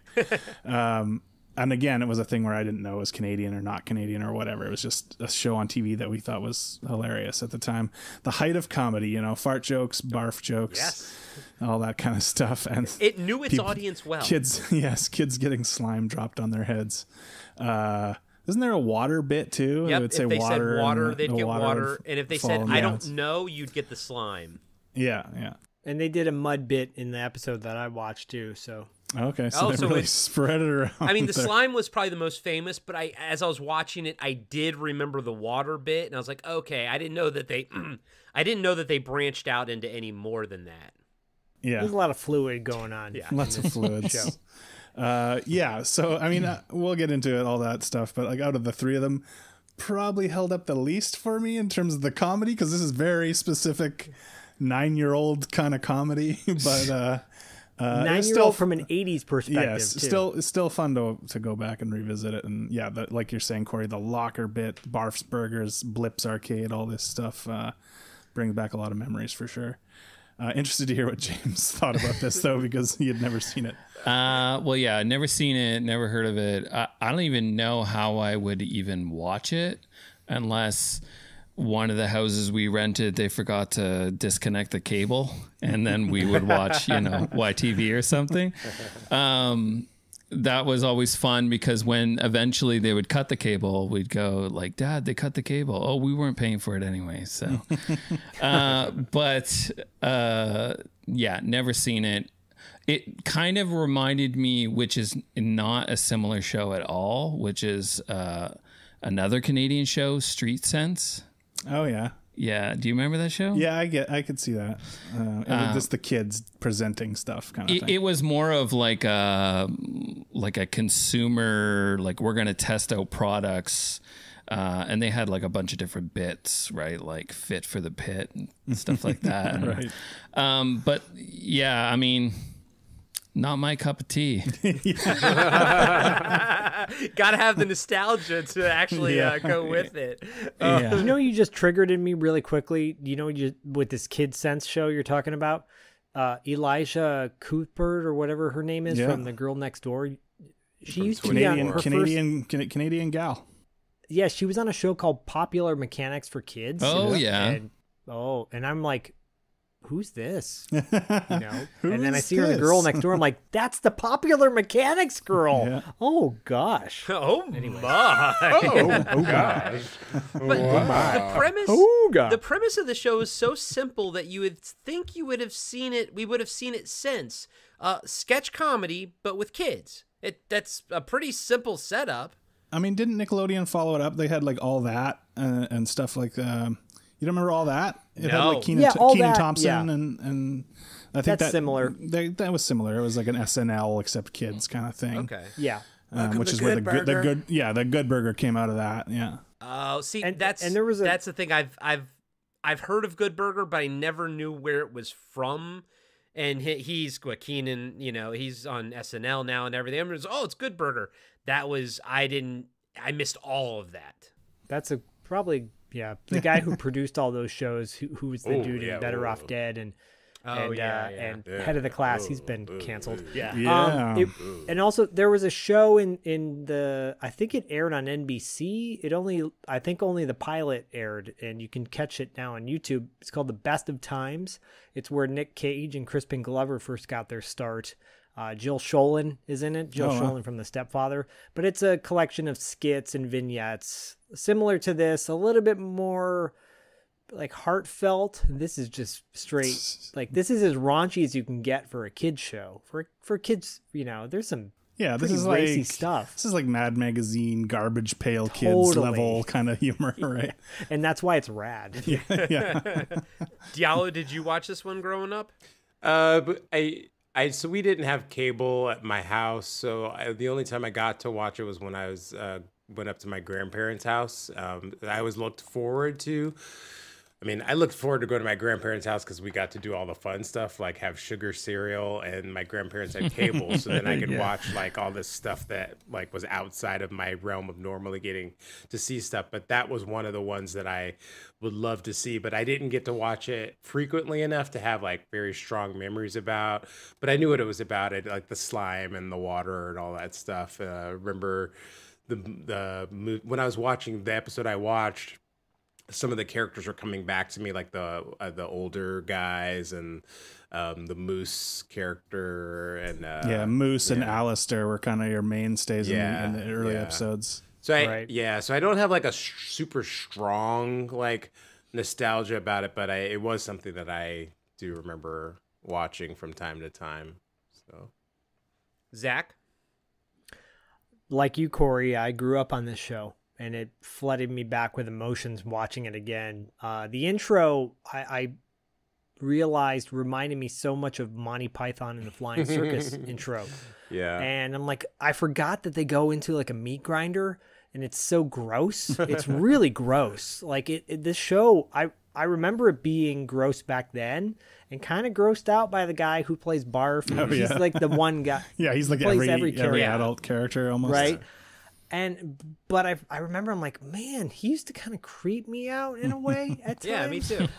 And Moose, like the level of ugly jokes they throw at Moose, and like she's this dog, they call her a dog at one point, and I'm like, damn, I totally had a crush on Moose when I was so a kid. did I. Dustin, I was did like, she's too. I had a crush on her too. Yes. She's not unattractive. No. Like it's you know what? It's No. because she wasn't blonde. It was she was a She had brunette. curly hair. Yeah. Yeah. Mhm. Yeah, and you know, we've had Diane Franklin on the show, and she talked about how Diane Franklin of Better Off Dead and Last American Virgin, brunettes with curly hair, that was like a novelty. That wasn't like the thing, you know. And then the one I watched was the cosmetic episode, or I think it was called Cosmetics. I remember it being like so heavy on like little commercial vignettes. There was a commercial for peanut butter deodorant or something, and like peanut butter perfume, and like rubbing peanut butter all over your body. It was very risque. This was a risque show. I mean, yeah, there's a lot of stuff I don't think they'd get away with now. If they were No, doing they this. cannot get away with it now. And to think that this was the show that introduced slime to Nickelodeon in the first place, and it doesn't get a shout out on a regular basis, it makes me sad, because I feel like it deserves the credit, you know, of getting that shout out. Well, I mean, even but when I also anytime I hear the word Nickelodeon, like it's the first thing I think of. This and Danger Mouse are the two things that I think of. But like, you know, like SNL, I know people are like, oh, the new seasons suck or whatever. It doesn't matter. They have a rotating cast of writers. It can always exist. Like, I'm surprised that Nickelodeon just didn't keep this show constantly evolving and going and turn it into like the backbone of their entire sort of, you know, franchise. Well, they were competing with Mickey Mouse Club, which was doing like wholesome jokes and cute jokes, and this was like the raunchy, like you said, Dustin, the Mad Magazine. You'd think that'd be the appeal for a lot of kids, though, right? Like, I'm not into the Mickey Mouse Club. I want some trashy stuff. Even, you know, like I was a kid collecting Garbage Pail Kids. Yeah, Cracked, Mad. Yeah, like I feel like there's an audience for that. Garbage Pail Kid movie sucked, and they didn't capitalize on that. You could have easily done this. I want to say one more thing really quick. I love the intros where they were like, the Incredible Hulk will not be seen tonight. Instead, you know, like the bumpers or whatever. Yeah. So funny, so like smart. But I'll leave it at that. I was kind of impressed with how quick some of the sketches were, and then they boom, boom, boom, and then just go right on to the next one. And it almost felt more refreshing than SNL, where you see these sketches kind of, so many of them just peter out and stuff like that. But this, it was just boom, next one, boom, next one. I was like, there was something about the editing and the pacing of it, which is probably, you know, what appeals to me as a kid, you know, and then like this, like, risque, danger, like everything's kind of gross about it, but that's perfect. Like it's I don't understand why this didn't always exist to always be a counterbalance to the Mickey Mouse Club, you know, like this should always be around. I think you can still make crass humor. I'm sure the Firing Squad bit probably can't last, but like you can still make crass humor in 2023 for kids. You just got to do it differently, you know? I feel like that there would be a place for this now. I feel like Warner Brothers, you know how Warner Brothers was Bugs Bunny was the bad boy alternative to Mickey Mouse, right? Yeah. Warner Brothers cartoons were way more risque, way more violent, way more intense. And that's why I loved him. I love seeing Daffy Duck was my jam, because it was like such an interesting character. This is this is what that is. But then Warner Brothers, like, they caved, sort of. You know, they kind of had to give in to more friendly, you know. Then they just put it all on the Animaniacs' shoulders, and they're like, you guys do the crazy stuff. Yeah. And James, what were you going to say, cute. Buddy? I was going to say, like, I just don't know if it could survive nowadays doing something like that, because all it takes is one joke to go the wrong way, and then all of a sudden the network's going to drop them because, you know, they got to be holding to their shareholders here. So right. So it's too bad. It's kind of like when Disney was like potentially going to go bankrupt, they made some like amazing movies because they just like just go for it. Yeah, go for it, right? So you don't really see that very much anymore, which is too bad. Yeah, it's almost like once you get so big and have so many shareholders, everything just gets homogenized. Yeah.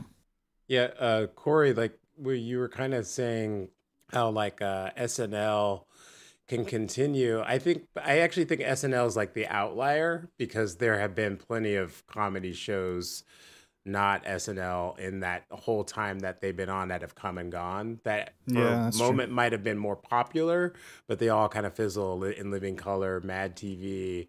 For like even like you guys brought up the Mickey Mouse Club, that came and went too. Like it comes and goes. So I think that like this show just kind of had its time and then it just kind of moved on. And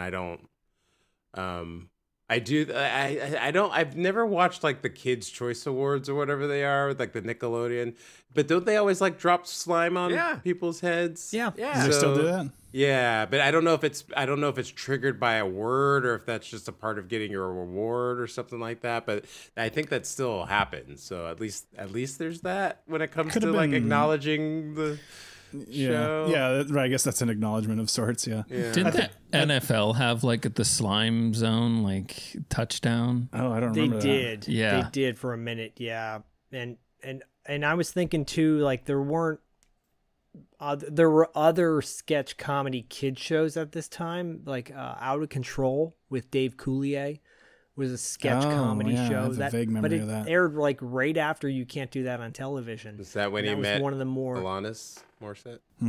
I'm sure maybe. Probably, yeah.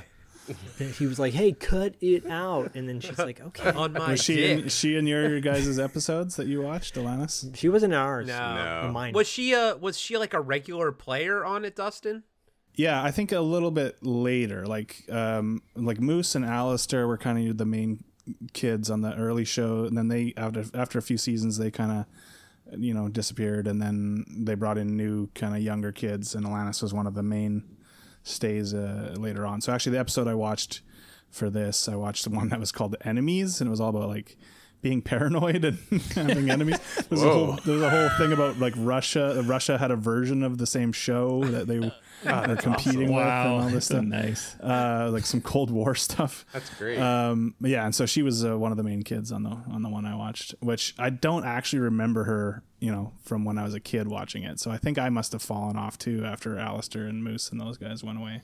Yeah, because all I remember is Moose, and honestly, all the boys just sort of blend into one for me. She's the one that stands out the most for me. Mm-hmm. She was definitely like the main kid for sure. Yeah. But they're also the. Sorry, go ahead. Oh no, I was just gonna say it is interesting looking back at it, and like you guys are saying, like Corey, you associate Nickelodeon with this show, but I think most kids from probably around our age groups would think of like Ren and Stimpy and like what was that monster cartoon and Rugrats and all that shit, right? Like that came just a little bit after this was. Yeah, and that was age-wise. I watched Ren and Stimpy, but I never watched Rugrats or any of the younger animated shows on Nickelodeon. Doug, was that one? Yeah. Doug, yeah. Rocco. What about Rocco's Modern Life? That one was pretty. I missed. Literally, Ren and Stimpy was the only one I watched, and and that was a Nickelodeon show. I think it was. Yeah, that was when they went like more adultish or something. It went a little crazy. Well, yeah, that was like Stimpy was gross too. Yeah, that was like early. It was like super early '90s, like 1991 when Ren and Stimpy dropped on Nickelodeon. Yeah, Mr. Horse, no sir, I don't like it. And then Powder Toast Man and Log. I mean, again, that shit was my childhood. Yeah, John Kricfalusi. Then he did a superhero show. I forget the name of it now, but I have the. Yeah, I know. Yeah. It lasted for like maybe 10 episodes or something. It's really funny. Something Friends. It's a really weird name, but that was on like CBS actually for a minute. I think it was. But this show brought back, like, reminded me of what I know I will never see again. And we talk about it all the time on Podcasting After Dark, especially when we're breaking down movies. like the realness of kids that you just don't get anymore. You just don't get that level of realism with kid actors where you see their pimples, you see, you know, the awkwardness, that like the realness of them. You just don't get that anymore. And I'm watching these kids and, you know, again, yeah, the humor is hilarious. The one I watched, the makeup one, the mom, the one character's mom is like, every little girl wants to put on makeup to look like a tramp, and I'm just like, holy shit, Nice. kind of right. That you don't say that to a kid, but I miss like that look of kids, you know, and something I love about the '80s is like. That was the 80s and early 90s, the last decades of kids looking like kids and not looking polished and unpolished, kind of raw. Yeah. Yeah, well, I was especially floored when Barf, like, you know, of course I remember Barf. I mean, I could have raw meat, poison meat. I could have told you that from like day one, like, yeah, Barf, that guy, but I forgot his catchphrase until he started saying it. I heard that, and I was like, "Oh my god!" Oh, like seriously, I'm literally like twitching as I'm like everything is flooding back to me. Dude, Corey. So when he did that, it reminded me of why he freaked me out as a kid. He's a horror character in a kid's movie. Yes, and I feel like we've seen Freddy like do a Barf like sort of impersonation or something, but I know what you mean. He is terrifying, and he's making all these kids lunches and everything, and there's always like boogers or stuff in there, and I'm like, fingers. And even as a kid, I was like, well, just go somewhere else. Like, why are you staying here? This is the one place the kids can go in town. This is not the Peach Pit. This is not Rad Nat. You know, but like, come on. But like the cafeteria, the Barf thing, like I remembered that. But then as I'm watching it, the locker thing, I was like, oh my god, I loved the lockers as a kid. And then, like I said, the firing squad captain and how they always kind of dupe them. I was like, holy fucking firing squad. I was like, holy shit. And then at the same time, I'm like, man, that is to be dark. Executed every episode. Or there was always a kid in a dungeon. Yeah, right? there's a dungeon bit. Yeah. Yep. And it's supposed to be like summer camp or something like that. But it's, all of it, and even the like that weird dome main stage that they're on. I love it. Yes, I love it. That the was geodesic dome. A lot of memories. So badass. All of that shit. I mean, the show title is "You Can't Do That on Television." It's telling the audience already, we're gonna do stuff you're not supposed to do. Yeah, and the funny thing is, pretty fucking awesome. I don't remember controversy surrounding this show, but I guess there was a little, and there was some channels that didn't want to air it, like, you know, certain affiliates didn't want to show it and stuff like that, so they didn't. Sense. They showed other things instead. But yeah, I guess it makes sense now looking back at it. I mean, it's the same thing as a kid when I was collecting like garbage pail cards, kids' cards, and I thought this is the greatest thing ever. And my parents would find them and burn them and make me burn them in the fireplace. So I had to like, burn them? oh yeah, I had to. They were like, this shows kids being mutilated and stuff. We can't have this. And so I'd have to secretly buy them and like hide them and stuff. And I'd always end up getting caught eventually with my stack of. I just picture a young Dustin being forced, like looking at a fire with his cards, and they're like, throw it in, and he's throwing in like but Bart, this one Barf, is Bustin' or whatever. Dustin.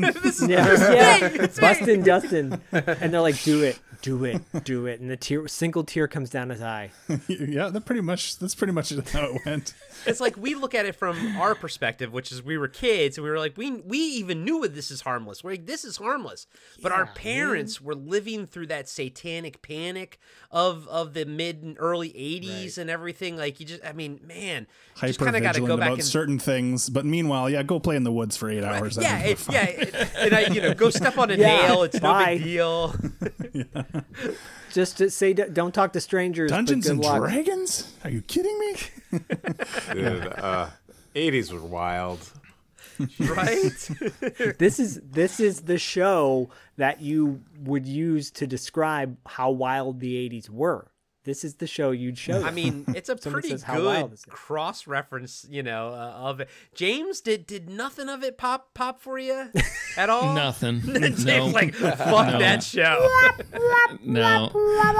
Yeah, I didn't even think about it till after when I was watching it last night. I was like, Oh, James is not going to enjoy this. I didn't think about it when I chose it, but No, I mean, I can see how it would have had an appeal for a young Dustin, but Would it have appealed to a young James if he had caught it on TV? Probably he's not. like, no, I'm way more sophisticated than that. I was watching Hey Dude. I'm into all that wholesome shit, right? So I was watching Highway to Heaven with my grandma. Touched by an House on angel. the Prairie. Touched by an angel. I used to watch those by myself. Nothing wrong with no judgment here. I watched Highway to Heaven, too. Highway to Heaven was a banger, man. Yeah, dude. I'm not Love that saying show. it's not. It's the opposite of this show. But this is not up James's alley at all. Not really. I mean, yeah, I don't know. At least you like the concept of a sketch comedy show with kids. I like that concept, but I didn't you have to understand. In my house, we watched the sketch comedy show that we watched. We didn't watch SNL. We watched the Air Farce.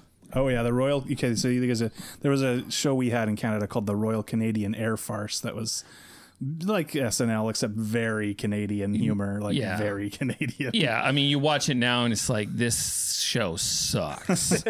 Not funny at all. But I remember watching that all the time because my dad liked watching that. And did you watch SCTV? Did you watch that?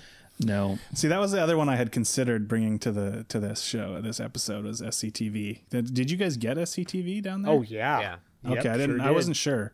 And that was more on par with SNL, like that kind of thing. John Candy and Rick Moranis, all those guys. But this is all kids shows, though. This is perfect. Yeah, this we're is doing perfect. kids shows. It was on brand here, so. And before anyone else, because I'm Diallo, I'm sure someone's gonna be like, "You're mentioning kids shows. You didn't talk about Kids Incorporated." We'll talk about Kids Incorporated down the road. We'll get to that. That's a sketch comedy show as well with music, and that's closer to Disney's Mickey Mouse Club. Yeah, I wouldn't call that sketch comedy. That's more like, I don't know, family. Star Search. No, it was like it was like they had it was like kind of like a sitcom with covers of popular songs. It's like a musical. True. Yeah. I guess that's closer to Mickey Mouse Club, though. Variety show? Yeah. Variety. Mickey Mouse Club. Variety Mickey Mouse Club was more of they did sketch stuff and they did musical numbers and that kind of stuff. Yeah. So Britney Spears and Christina Aguilera. Oh, did they come out of that one? Yeah. Yeah. Okay. Yeah. Ryan Gosling. Ryan Gosling. Yeah. Okay. There's our Canadian boy right there. Yeah. We're invading the tendrils, they're seeping into everything. He is Knuff. He's Knuff. But before we wrap everything up, did you guys, you mentioned it, you guys got Transformers, He-Man and all that kind of stuff, right? Yeah, I mean, we got most of the main things. I think there's stuff that I've discovered later as an adult that I was like, oh, why didn't we have that? And I probably just because we didn't have the population to support as many. It's like you guys have 87,000 brands of sweet cereal and we have 400 or something because we don't have the population to support all this stuff. So we didn't get all the same shows, but all the major ones we would get for sure. I mean, I didn't really grow up watching necessarily the major. I watched G.I. Joe, but I didn't really. We watched Transformers, but we watched a lot of GoBots.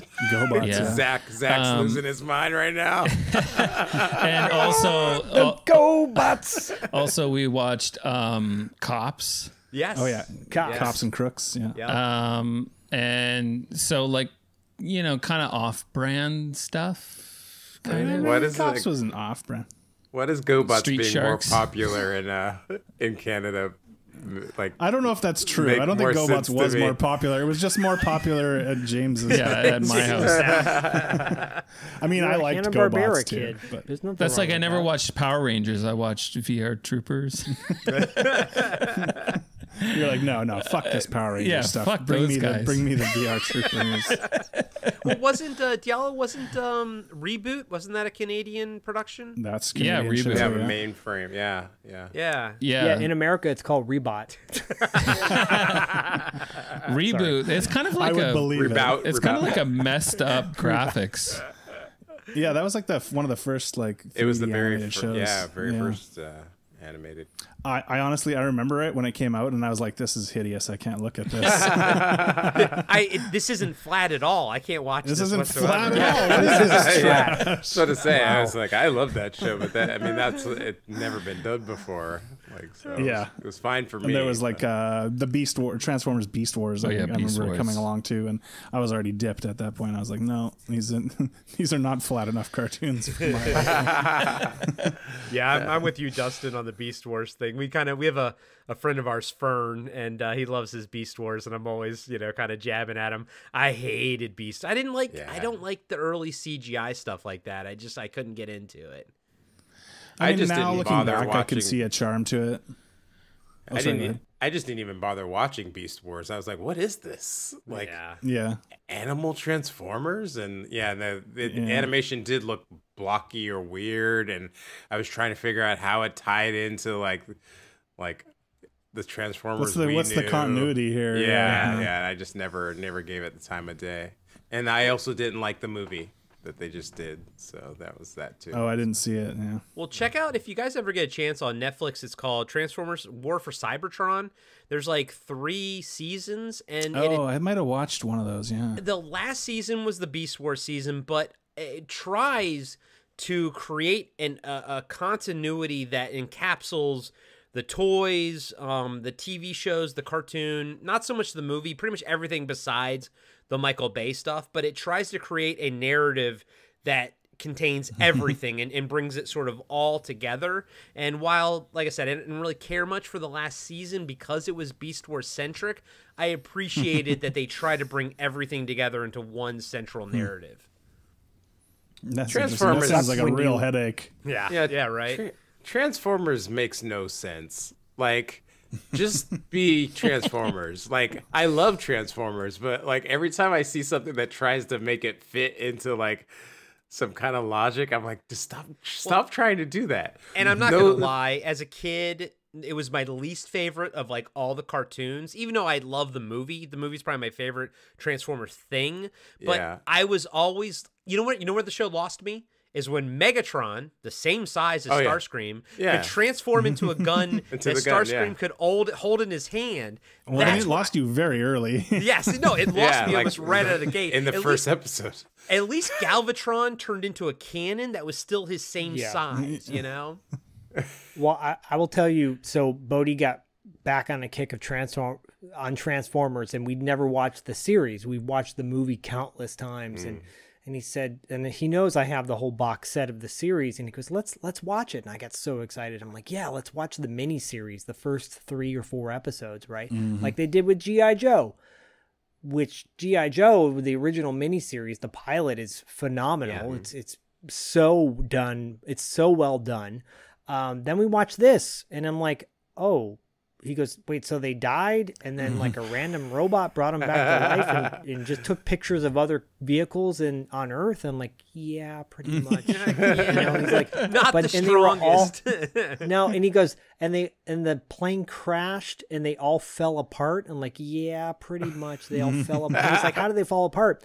When they crashed into the mountain, he's like, they just fell apart. I go, yeah, pretty much. Bodhi's they judging did. them. and then that was disappointing. And then overhyping Beast Wars, going, yeah, this was like a CGI show. It was kind of groundbreaking for its time because it was taking a Transformers into a new concept with animals. He's like, let's watch it, and we watched that. And he didn't say it's flat, but he's like, ooh. And I go, yeah. This did not age well. A little dated. Yeah. And then you turn on GoBot's Battle of the Rock Lords, and, the rest is history. We may have to just cover that one as a singular maybe episode, like review Battle like of the Rock Lords? Yeah, it's a movie, right? It's a movie. It's like 70 minutes long. We could do that, and we could do Transformers the movie and talk about the two of them. Yeah, well, I was saying, I don't know if I ever saw the GoBots movie. Oh, it's on archive thanks to Diallo. Go Diallo, watch did you put it Battle on of the Archive? Rock Lords. It's on. Yeah, it's on. I, Well, no, Diallo shouting out Archive and telling us about it. I looked. I'm like, I wonder if they have Probably on GoBots Battle. Tubi, guys. They're I mean, the all the only G.I. site. Joe and Transformers and Mask are all on Tubi. Oh, is Mask on Tubi? Yeah, I was watching Mask a couple weeks ago on there. Mask and Gem and the Holograms are tied Yeah, for my that's on there, favorite too. theme song. I love both of those theme songs That's a great theme equally. song. So real quick, just to wrap up, you can't do that on television. I'll just say I loved watching it. I think even though it was crass and crude, I think it held up remarkably well.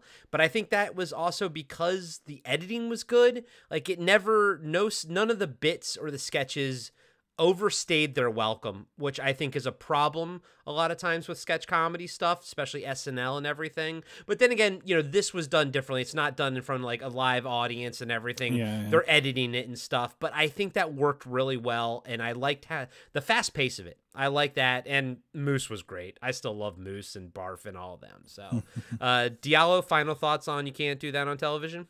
Yeah, it's pretty great. I watched, so for anyone listening in the United States that has Paramount Plus, it's on Paramount Plus, and I watched the very first episode on there. Don't know where that falls in terms of like what you were talking about, like how it was originally local and then they started showing it differently. But so I watched that, and then one thing that you're talking about, the editing, I realized that it actually was a 45-minute show, which I was kind of surprised. I thought it was only going to be like, I think the earlier episodes were an hour, and then they turned it into a half-hour show, I believe. Okay. But yeah, I was surprised how, because I got halfway through it and I was like, it was firing still. Like it was just like moving along, and I was kind of like, what's the time on this? Because I was like, I didn't feel like it was wrapping up, but I wasn't bored at the same time either, So I was just like, I was really impressed with how much material they wrote for it and how a lot of it worked. There was a segment where like they were going around in real time asking kids jokes, and the jokes were lame. The kids were like 6 or 7 or 8. But anyways, yeah, I don't have a lot of losers. Yeah, I was like, you're lame. You're lame. You probably vote for the wrong person now that you're a grown up, but yeah, I don't have a lot of like nostalgia for it because like I said, I didn't really watch it like religiously, but I do remember it, and it was fun to watch. I don't know that I would like kind of go back and try to catch up on some episodes, but it was good to see the people. I remembered like Moose especially, and some other ones. I might try to find the Alanis Morissette episodes just to like see her as a youngster before she hit it big. But yeah, so it was cool. Nice. Zach, how do you? I kind of feel like yours is gonna be the same as mine, huh? It's gonna be the same, but I mean, this show again, it did. You can't show this now, but it's so much fun to watch. Yeah, you couldn't show it then. You can't but watch man, this like, on talk YouTube. About taking a risk, taking a chance, doing something different for a kids concept show. I loved it, and it brought back all those great nostalgic feels. So, thank you guys for bringing it back into the zeitgeist, into the universe. Thank you guys for flooding me with nostalgia. Yeah. Dustin and James, I mean, I have a feeling what you're going to say, but James, final thoughts? I mean, final thoughts. I'm never going to talk about the show after this episode. So wipe from your memory. Yeah, I don't really have any more to add to that. It was fun to see it again and see all those sets and everything and the characters. I don't think I'll probably go back very often to look at it. Maybe once in a blue moon. The jokes for me, the one, at least on the episode I watched, didn't hold up super well. Like I was like, okay, I can see how I thought this was hilarious when I was a kid, but it's not really. I mean, like you were saying, those little bumpers, Zach, were pretty clever. Like, so such and such won't be shown tonight because we've got to watch this garbage instead or whatever. But yeah, it was fun to see the characters, but the humor didn't hold up for me anyway. Maybe I got to watch the right episodes, because I didn't even get Moose on the episode I watched, Oh, which is yeah. kind of a piss off. No, Moose was great. I mean, half the humor was like sort of her delivery and everything. Yeah. That could maybe these kids just sucked on these new episodes, these newer episodes. They sucked. Fuck those kids. Go back for the original. Well, this was freaking awesome, guys. Thank you so much for introducing a couple of these shows to us, and then flooding our memories with some other ones. Loved having you guys both on the show, but again, plug Action Podcast again. Where can everybody find you out there in the world and all that kind of stuff? Yeah, so Action Podcast. We watch all action movies. We try to assemble a list, which is like 240 or 50 now movies. Yeah, something around there. So it's, our new target is 500. Yeah, that's the dream. Get to 500 on that list. But yeah, you can talk to us on Instagram or talk to Dustin on Instagram. We're not on Facebook. I don't know if we have a Facebook page still or not. It still exists. Yeah. Our list lives on Letterboxd at Action, and we're also on Patreon, so you can find us on there. I'll have the links to all that kind of stuff over there. But as a Patreon member myself, I got to say, go support these guys. They put on a great show. Always a lot of fun to listen to them go through some wild movies over there. I do have to say, Corey, as a Patreon follower, I apologize on behalf of Action that we don't put out our we don't put enough bonus content our out there. bonus That. episodes that often, so we'll have to get on that. Hey, I'm just happy to support you guys. I love the show. I've been listening to it for years now, so keep on rocking over there. Diallo, you got Galactica Actually is still rocking and rolling. Yep, we're still trying to find Earth. We're out there. Escaped the 12 colonies, and we just finished the Pegasus episodes, and we're in the second half of season 2 now, and yeah, that's about it. You can check out Angela in the Dark on YouTube channel, Forge Creation, and First Noel Chronicles. And of course, Zach, $2 late fee, and Territory Marks is always rocking and rolling as well. Yeah, we are covering, for the month of November, we're covering Valley Girl, and we've got an interview with Cameron Dye, who, for those of you Pad fans, he's from Out of the Dark, the lead actor in that. So, and then Territory Marks with Paul London, covering 80s pro wrestling. We did our last month episode with Scary. This month episode will be a little bit different. It will be back to the original format that we do. Each of us brings a match from the 80s that we love from the territories. So check us out, $2latefee.com, Instagram, X, Threads, whatever. What's X? All that shit.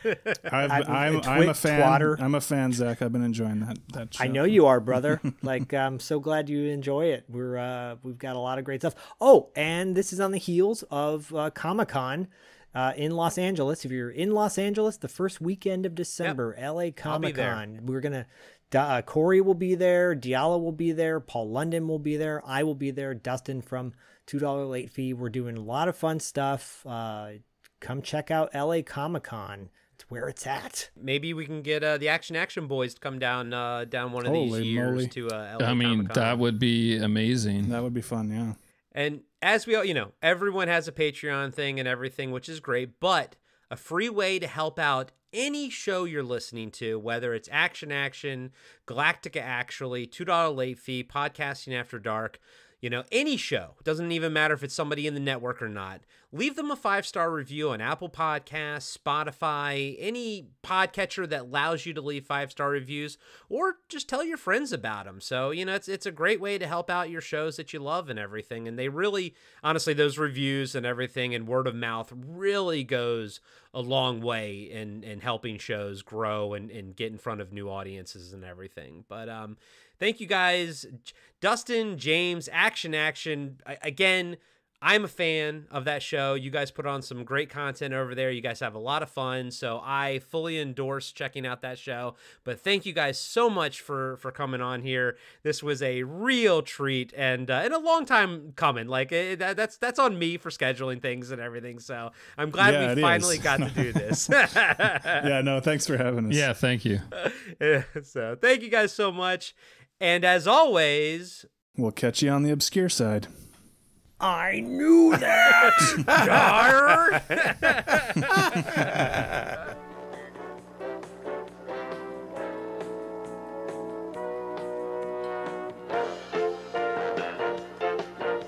Be sure to subscribe to Podcasting After Dark and give us a 5-star rating on iTunes. Support Podcasting After Dark on Patreon. Follow us on Instagram and Facebook at Podcasting After Dark. And visit us next time for another installment of Podcasting After Dark with Corey Stevenson and Zach Schaefer.